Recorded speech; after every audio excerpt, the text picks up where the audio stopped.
मरहबा collection mall, readymade कपड़ों का भरपूर खजाना। Jeans pant, T shirt, cargo pant, night pant, बच्चे और बच्चियों के लिए अच्छे खूबसूरत और उम्दा ड्रेस। पता याद रखें, जमुर हाई स्कूल मेन रोड, जैतून हजीन मस्जिद के पास माल की बड़ी खुफिया एजेंसी NIA मालेगांव पहुंची। एक शख्स को पूछताछ के लिए ताबे में लिया।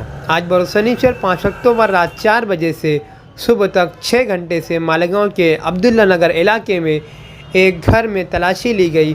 मुल्क की खुफिया एजेंसी NIA ने तफ्तीश और तहकीक के लिए छापा मार कार्रवाई की है। एक शख्स को पूछताछ के लिए अपने ताबे में लिया है।